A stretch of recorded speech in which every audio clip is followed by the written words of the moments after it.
CBSE class 12 chemistry हमारा chapter है D and F block elements. उसमें हम एफ ब्लॉक एलिमेंट्स कर रहे हैं। अगला क्वेश्चन है question number 96। Account for the following.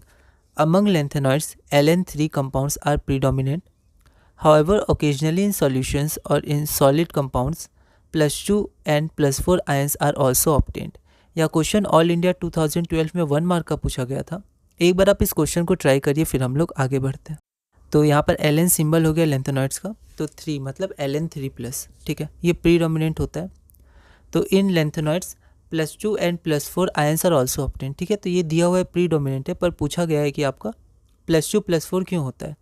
तो in lengthenoids +2 and +4 ions are also obtain occasionally in solutions or in solid compounds due to extra stability of empty मतलब F0, half filled मतलब F7 और fully filled मतलब F14 F subshell, ठीक है। कुछ examples भी आप देख सकते हैं और थ्योरी पढ़ सकते हैं, क्योंकि इनऑर्गेनिक थोड़ा थ्योरी है as compare to physical and organic.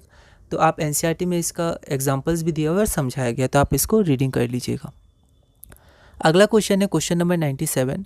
Y is europium 2 मतलब EU2+ मोर स्टेबल देन सीरियम 2 CE2+। यह क्वेश्चन ऑल इंडिया 2010 में 1 मार्क का पूछा गया है। एक बार आप इस क्वेश्चन को ट्राई करिए, फिर हम लोग आगे बढ़ते हैं। तो यहाँ पर हमारा जो स्टेबिलिटी आयंस का, तो हम लोग कॉन्फ़िगरेशन देखेंगे। तो electronic configuration of EU2+ is जेनन F4F7 5D0, ठीक है। तो ये कॉन्फ़िगरेशन आप लिखना सीख लीजिएगा, है ना, बहुत आसान है। और अगर आपको आता भी है तो आप कोशिश करिएगा इसमें आप आंसर दें, ठीक है, जितना हो सके। कई बार हम लोग डायरेक्ट 3D5 लिख देते हैं, जैसे Mn2+ में लिख दिया, है ना। पर जनरली जब इलेक्ट्रॉनिक कॉन्फ़िगरेशन पूरा हम लोग को शो करके बताना पड़ता है रीज़न, तो अगर आप इसमें नोबल का कॉन्फ़िगरेशन में कॉन्फ़िगरेशन लिखिएगा तो सही रहता है ना। तो जैसे हम लोग 3D में आर्गन लेते थे, वैसे यहाँ जेनॉन लेते हैं। तो आप लिख दीजिएगा xenon 4F7 5D0 and that of CE2+ हो जाएगा 4F1 5D1। तो हम देख सकते हैं 4F7 हाफ फील्ड है, ज़्यादा स्टेबल होता है, तो EU2+ ज़्यादा स्टेबल होगा as compare to cerium 2+। Since EU2+ has half filled 4F7 configuration, therefore it is more stable than CE2+। अगला क्वेश्चन हम लोग देखते हैं question number 98। Identify the following. पहला है oxo anion of chromium which is stable in acidic medium, और second है the lengthenoid element that exhibits +4 oxidation state. यह question CBSE sample question paper 2018 में 2 मार्क्स का पूछा गया था। एक बार आप इस क्वेश्चन को ट्राई करिए, फिर हम लोग आगे बढ़ते हैं। तो हमारा पहला पार्ट है oxo anion of chromium which is stable in acidic medium. तो the oxo anion of chromium which is stable in acidic medium is Cr2O7 2-, ठीक है। तो और हमने देखा भी था कि जब pH को इंक्रीज़ किया जाता है तो क्रोमेट आयन में चेंज कर जाता है ना। सेकेंड है the lengthenoid element that exhibits +4 oxidation state. तो कौन सा lengthenoid element +4 oxidation state show करता है, तो वो है आपका cerium. Cerium is a lengthenoid element that exhibits +4 oxidation state.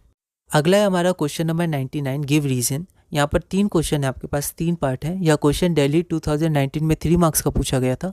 एक बार आप इस क्वेश्चन को ट्राई करिए, फिर हम लोग आगे बढ़ते हैं। पहला है transition elements and their compounds act as catalysts.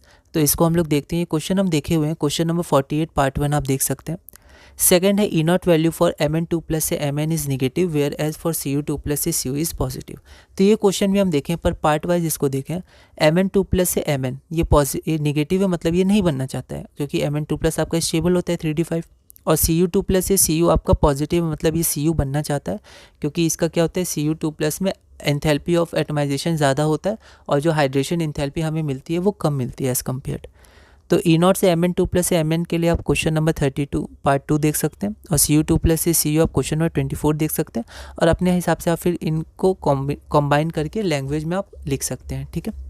अगला है हमारा question number 3। Actinoid show irregularities in their electronic configuration. तो the general electronic configuration of actinoid is 5F1 to 14, 6D0 to 1 और 7S2। तो ये जनरल कॉन्फ़िगरेशन होता है हमारा एक्टिनॉइड्स का, है ना। तो द इरेगुलरिटीज़, यहाँ पर स्पेलिंग थोड़ी सी ओवर राइटिंग है, ऐसा नहीं, बोर्ड में कोशिश करेगा ओवर राइटिंग ना हो, तो जब भी कोई ऐसी स्पेलिंग्स होगी तो उनको आप ध्यान से लिखिएगा। The irregularities in their electronic configuration is due to the stabilities of F0, F7 and F14 configuration. हमने देखा भी है, जैसे कॉपर में 3D10 हो जाता है, क्योंकि वहाँ पर स्टेबिलिटी मिलती है D10 से, है ना।